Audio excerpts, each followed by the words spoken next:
क्या हम इस तरह के इंपॉर्टेंट हेड्स पर सब्सिडीज और ग्रांट्स को खर्च कर रहे हैं? Unfortunately not. अगर हम पाकिस्तान के हाउस होल्ड्स को 5 इनकम क्विंटाइल्स में डिवाइड करें तो उसमें पता चलता है कि जो टॉप 3 सबसे अमीर क्विंटाइल्स हैं उन पर 77% सब्सिडी खर्च हो रही है और जो बॉटम 2 पुअरेस्ट क्विंटाइल्स हैं उन पर सिर्फ 23% सब्सिडी खर्च हो रही है। इस पावर सब्सिडी का इम्पैक्ट गरीब तरीन लोगों तक नहीं पहुंच रहा, तो सिस्टम का इम्पैक्ट अब्यूज हो रहा है और सब्सिडी का सही इस्तेमाल नहीं हो पा रहा। सो what should happen next? Pakistan and company की 4 रिकमेंडेशंस हैं। आज हम बात करेंगे सब्सिडीज और ग्रांट्स के बारे में। वैसे तो ये गरीब और आम आवाम को दी जाती हैं ताकि उनको रिलीफ मिले, पर क्या वाकई में ये सब्सिडीज और ग्रांट्स हेल्पफुल हैं? Let's explore in today's video. Subsidies और ग्रांट्स वो एक्सपेंसेस होते हैं जो गवर्नमेंट इन्फेंट या स्ट्रेटेजिक इंडस्ट्रीज को प्रमोट करने के लिए, रिसर्च और डेवलपमेंट के लिए, इनकम इनइक्वालिटी को कम करने के लिए और सोशल वेलफेयर को इम्प्रूव करने के लिए खर्च करती है। ना पिछली वीडियो में हमने डिस्कस किया था कि मिसाल के तौर पे $8 बिलियन का खाना पाकिस्तान में इंपोर्ट होता है, तो अगर नई सनत लगती है जो इंपोर्ट सब्स्टिट्यूशन करती है तो उसको सब्सिडी या ग्रांट दी जा सकती है। या हम चाहते हैं कि हमारी टेक्नोलॉजी एक्सपोर्ट्स बढ़ें, तो इसके लिए टेक्नोलॉजी एजुकेशन ज़रूरी है। तो अगर टेक्नोलॉजी एजुकेशन की फीस पर गवर्नमेंट सब्सिडी दे तो ये एक इम्पॉर्टेंट सब्सिडी हो सकती है। या सिमिलरली अगर हम टेक्सटाइल एक्सपोर्ट बढ़ा सकते हैं तो कॉटन की रिसर्च एंड डेवलपमेंट पर खर्च करें। या बेनज़ीर इनकम सपोर्ट प्रोग्राम के तहत जब लोगों को डायरेक्ट कैश ट्रांसफर मिलता है तो ये सब्सिडीज और ग्रांट्स का इफेक्टिव यूज़ होता है। तो क्या हम इस तरह के इम्पॉर्टेंट हेड्स पर सब्सिडीज और ग्रांट्स को खर्च कर रहे हैं? Unfortunately not. हम सब्सिडीज को इनएफिशिएंटली और अनइवनली डिस्ट्रीब्यूट कर रहे हैं, जिसकी वजह से मुल्क को काफ़ी नुकसान हो रहा है। पहले सब्सिडीज को स्टडी करते हैं। फिस्कल ईयर 23 में हमने तकरीबन 1.08 ट्रिलियन यानी 1000 अरब रुपए सब्सिडीज पर खर्च किया, जो कि जीडीपी का 1.3% है। और अगर 100 रुपए का बजट हो तो उस 100 रुपए में से ये 7 रुपए का खर्चा होता है सब्सिडीज पे। अब टोटल सब्सिडीज का हम एक्सपेंस देखें तो इसमें से 80% पावर सेक्टर पे खर्च होता है, यानी कि 870 बिलियन यानी कि $3 बिलियन, और 20% नॉन पावर सब्सिडीज होती हैं। और ये ट्रेंड काफ़ी कंसिस्टेंट है।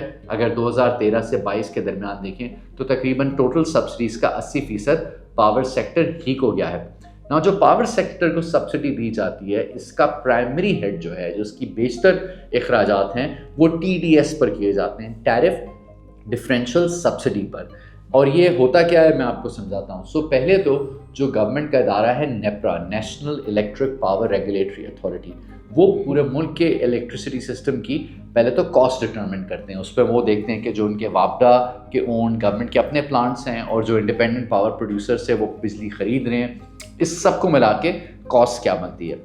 इसके बरक्स गवर्नमेंट अनाउंस करती है अपना टैरिफ, जिसमें वो बताती है कि आम जो सारिफ हैं, घरेलू सारिफ, उनको बिजली कितने की मिलेगी, एग्रीकल्चर को कितने की मिलेगी, इंडस्ट्री को कितने की मिलेगी, और डिफरेंट लोगों के डिफरेंट स्लैब्स होते हैं। तो ये जो कॉस्ट और जो टैरिफ है जो गवर्नमेंट वसूलती है पैसा हमसे बिजली के लिए, इसका जो डिफरेंस होता है उसको टैरिफ डिफरेंशियल सब्सिडी के तहत पूरा किया जाता है।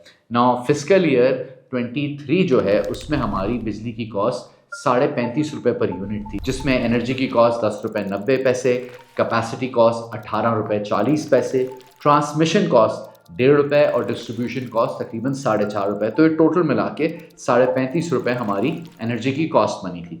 लेकिन एज यू नो कि डिफरेंट ग्रुप्स को डिफरेंट प्राइस पर एनर्जी मिलती है। तो मिसाल के तौर पे FY 23 में 100 यूनिट तक के इस्तेमाल पर 23 रुपये 73 पैसे का टैरिफ था।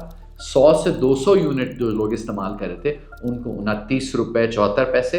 तो ये जो लोअर टैरिफ स्लैब्स हैं इनको कॉस्ट से कम पर हुकूमत बिजली दे रही थी, और जो मिसाल के तौर पे 600 से 700 यूनिट इस्तेमाल करते हैं उनको 41 रुपये पर यूनिट बिजली मिल रही थी। So on the face of it this sounds very good, पर इसमें मसला क्या है?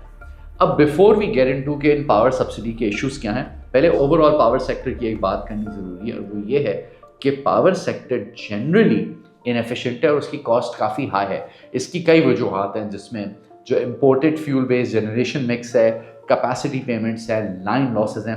अभी तमाम बातें जो मैं कह रहा हूँ ये ऑन देयर ओन कॉम्प्लेक्स हैं। पावर सेक्टर पे एक पूरा अलग चैप्टर होना चाहिए, पावर सेक्टर की रिफॉर्म पर बात होनी चाहिए। इसीलिए हम एनर्जी पर एक पूरी अलग सीरीज जल्द आपके सामने पेश करेंगे। So coming back, power sector की सब्सिडी में 3 मेजर इश्यूज क्या है। पहला इशू तो ये है कि ये सब्सिडी जो सबसे गरीब तरीन लोग हैं उन तक नहीं पहुंच रही। ना ऑन पेपर 60% रेजिडेंशियल और तमाम एग्रीकल्चर कस्टमर पर सब्सिडी अवेलेबल है।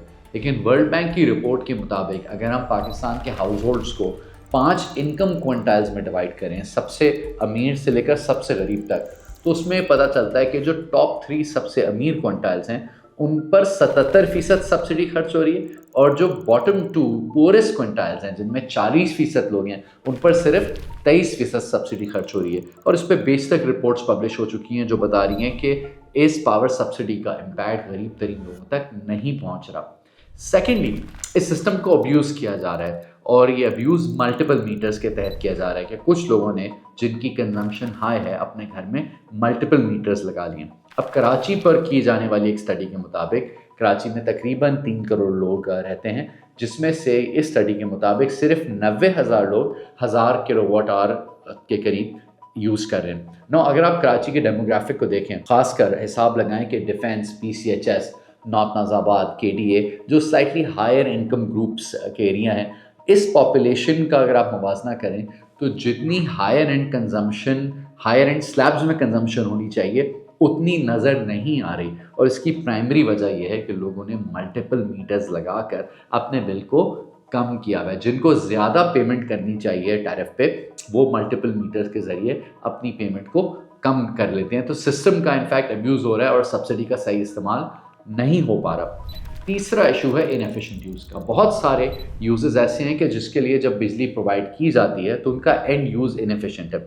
अब मिसाल के तौर पे एग्री सेक्टर को हम बिजली की सब्सिडी देते हैं इस गर्ज में ताकि ट्यूब वेल्स को सस्ती बिजली मिल सके, लेकिन जो पूरे ट्यूब वेल्स पाकिस्तान में उनमें से मुश्किल से 20% पावर ग्रिड से कनेक्टेड हैं और बाकी तो वैसे ही डीजल से चलते हैं। और एग्रीकल्चर डिपार्टमेंट पंजाब की स्टडी के मुताबिक जो एनर्जी एफिशिएंसी है इन इलेक्ट्रिक टर्बाइन पंप्स की जो ट्यूबवेल के तौर पर इस्तेमाल हो रहे हैं वो 32% है, जो बढ़कर 75% तक जा सकती है। तो ऐसी कई एग्जांपल्स हैं कि जो एंड यूज़ है वो इनएफिशिएंटली हो रहा है। तो ये तो पावर सेक्टर की हमने बताया कि मेजॉरिटी पैसा पावर सेक्टर का जो सब्सिडी पर जा रहा है, और जो रिमाइंडर पावर सेक्टर सब्सिडी की अमाउंट है वो इंडिपेंडेंट पावर प्रोड्यूसर की जो ओवरड्यू पेमेंट्स होती हैं उसको क्लियर करने में चले जाता है। तो बात का क्रक्स ये है कि $3 अरब पावर सब्सिडी में हम खर्च कर रहे हैं।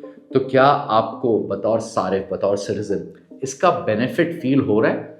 आई थिंक नहीं हो रहा होगा, और इसकी वजह यही है कि प्राइमरीली ये एक massive amount of money power sector की इनएफिशिएंसी को कवर करने के लिए जा रहा है। नाउ नॉन पावर सब्सिडी, हमने पहले आपसे कहा था कि जो सब्सिडीज़ में से 80% पावर को जाती है और बाकी 20% 233 अरब रुपए 2023 में नॉन पावर सब्सिडी की तरफ गए। नाउ इसको अगर हम ब्रेकअप कर लें तो इसका 43% पेट्रोलियम सब्सिडीज़ में जाता है, जिसमें पेट्रोल पंप पे जब आप पेट्रोल ख़रीदते हैं तो उस पर गवर्नमेंट की वो सब्सिडी शामिल होती है। 6.4% जो था वो फर्टिलाइज़र की तरफ गया, और तकरीबन 50% यूटिलिटी स्टोर्स, वीट की सब्सिडी, ट्रांसपोर्ट की सब्सिडी एट्सेट्रा पर खर्च हुआ। नाउ अब इसमें जो इशू है नॉन पावर सब्सिडीज़ में वो यही है कि जब आप पेट्रोलियम सब्सिडी को देखते हैं तो जो ज़्यादा ख़रीदता है उसको उतना ज़्यादा बेनिफिट मिलता है, तो ये अगेन जो अमीर है उसको बेनिफिट दे रहा है। फर्टिलाइज़र की सब्सिडी क्या सबसे गरीब किसान तक पहुंच रही है या इसको मिडिल मैन खा रहे हैं? Again it is hard to measure. और जो यूटिलिटी स्टोर्स के थ्रू या वीट सब्सिडी या बाकी इस तरह के इनडायरेक्ट मीन्स के थ्रू आप सब्सिडी देते हैं, अगेन इसका इम्पैक्ट की मेजरमेंट नहीं की जा पा रही कि क्या ये वाकई सबसे गरीब तरीन तबके तक पैसा पहुंच रहा है या नहीं। और एक बहुत बड़ा की क्वेश्चन यहाँ इमर्ज हो जाता है कि हम ये सब्सिडीज़ को पे कैसे कर रहे हैं। तो आपको याद होगा जो हमारी पहली वीडियो थी उसमें हमने डिस्कस किया था कि अगर हमारा फुल बजट 100 रुपये का है तो उसमें 48 रुपये टैक्स की मद में कलेक्ट हो रहे थे और 40 रुपये हम बोरो कर रहे थे। और ये जो 48 रुपये टैक्स कलेक्ट हो रहा था इसमें से आधे से ज़्यादा तकरीबन 25 सेल्स टैक्स की फॉर्म में कलेक्ट हो रहा था। और सेल्स टैक्स हमने पहले ही डिस्कस किया है वो रिग्रेसिव है और वो गरीबों को कंजम्पशन पर ज़्यादा हिट करता है। तो तकरीबन 100 में से 65 रुपये हम बोरो करके और सेल्स टैक्स के थ्रू हासिल कर रहे हैं, और उसमें से 7 रुपये सब्सिडीज़ पर और 6 रुपये ग्रांट्स पर खर्च कर रहे हैं। तो क्या हम एक तरफ आवाम से पैसा लेकर और आवाम के नाम पर कर्जा चढ़ाकर दूसरी तरफ उन्हीं के नाम पर सब्सिडी नहीं दे रहे जो उन तक पहुंच भी नहीं रही? तो दूसरा बुनियादी सवाल ये बनता है, तो क्या बेहतर नहीं होगा कि ज़रूरतमंदों को बजाय इनडायरेक्टली सब्सिडीज़ दी जाएं उनको डायरेक्टली कैश ट्रांसफर कर दिया जाए, मिसाल के तौर पे बेनजीर इनकम सपोर्ट प्रोग्राम के तहत। And this brings us to the next topic of grants, क्योंकि बिस्प जो है वो ग्रांट्स में फॉल करती है। नाउ FY23 में हमने 988 बिलियन ग्रांट्स पर खर्च किए, जो कि 1.2% ऑफ GDP बनता है। और अगर 100 रुपये का बजट हो उसमें 6 रुपये की हमने grants the. And in grants में से 67% प्रोविंसेस को चली जाती हैं, स्टेट ओन्ड एंटरप्राइजेस के लॉसेस को कवर करने में चली जाती हैं, जो हम कवर कर चुके हैं, स्पेशल गवर्नमेंट बॉडीज़ को चली जाती हैं, जो हम डिस्कस कर चुके हैं अपनी गवर्नमेंट वाली वीडियो में कि वो कितना इनएफिशिएंट और ब्लोटेड यूज़ है। और इस तमाम अमाउंट का सिर्फ 33% बेनज़ीर इनकम सपोर्ट प्रोग्राम को दिया जाता है।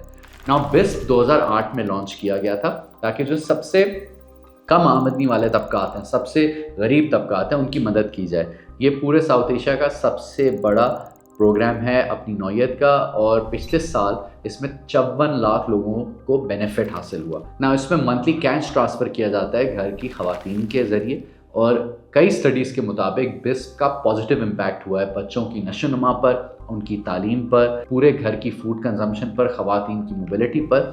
और 2024 में रिलीज़ करदा वर्ल्ड बैंक की स्टडी के मुताबिक जो लोग 2011 से 2019 के दरमियान बिस्प में शामिल थे, जो उसके बेनिफिशरी थे, जब वो इस प्रोग्राम में शामिल हुए थे तो उनमें से 90% बिलो पॉवर्टी लाइन थे, और 7 साल के अंदर उनमें से 18% लोग पॉवर्टी लाइन से ऊपर आ गए, यानी कि 72% लोग पॉवर्टी लाइन से नीचे रह गए। तो इससे बात क्लियर होती है कि ये जो डायरेक्ट कैश ट्रांसफ़र प्रोग्राम है ये कितना इफ़ेक्टिव होता है पॉवर्टी को एलिवेट करने में।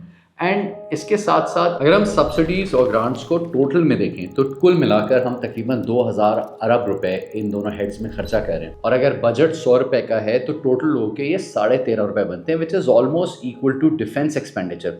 और इनका टोटल का अगर हम ब्रेकअप करें तो 42% एनर्जी या पावर रिलेटेड सब्सिडीज़ पर जा रहे हैं, और वो हमने ऑलरेडी डिस्कस किया कि वो कितना इनएफिशिएंट है। इसके अलावा 38% इनडायरेक्ट प्रोग्राम्स में जा रहा है, जैसे यूटिलिटी स्टोर एट्सेट्रा एट्सेट्रा, जो एंड बेनिफिशरी तक पहुंच रहे हैं या नहीं इसका अंदाज़ा लगाना मुश्किल है। और मुश्किल से 20% बेनज़ीर इनकम सपोर्ट प्रोग्राम के तहत डिस्पर्स किए जा रहे हैं, जिसका इम्पैक्ट मेजरेबल है और नोन है। तो ये बात क्लियर है कि बाय एंड लार्ज सब्सिडीज़ और ग्रांट्स इनएफिशिएंट है, और ये बात भी क्लियर है कि जिधर डायरेक्टली दी जा रही हैं वहाँ पर दे आर वर्किंग।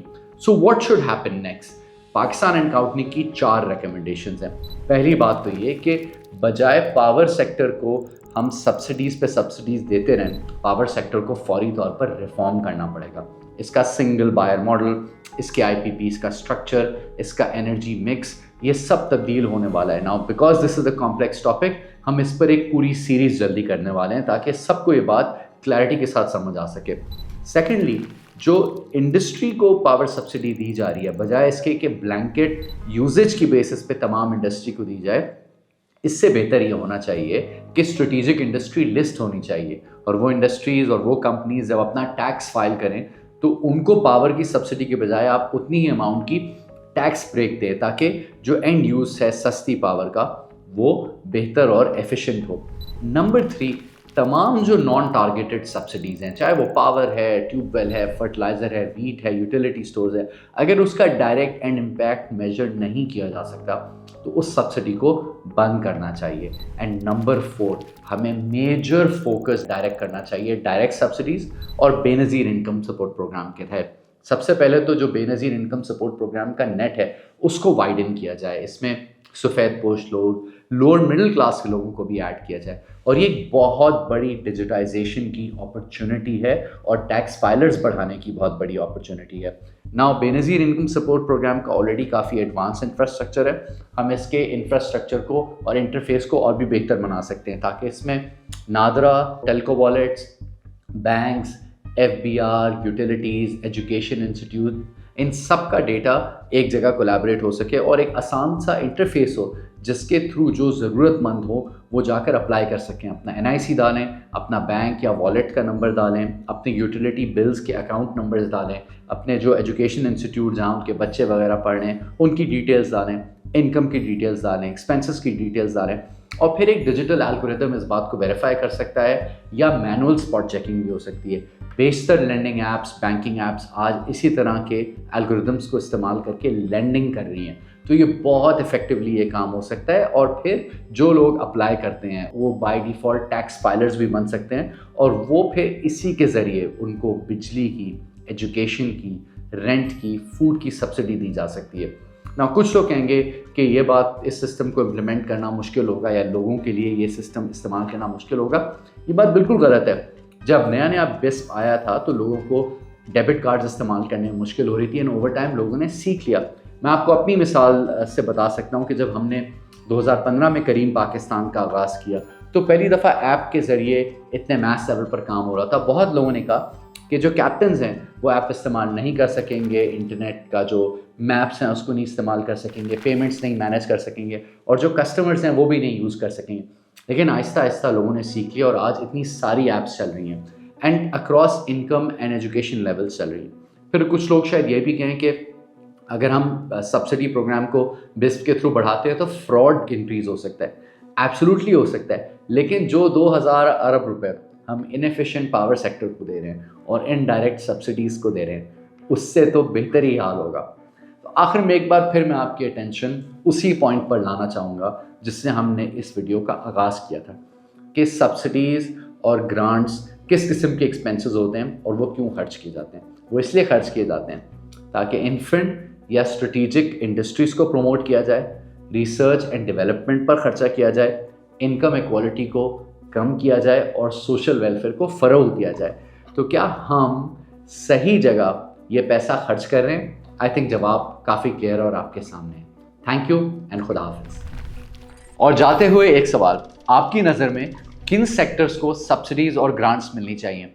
कमेंट्स में जवाब ज़रूर पोस्ट करें और हमारे चैनल को ज़रूर सब्सक्राइब करें।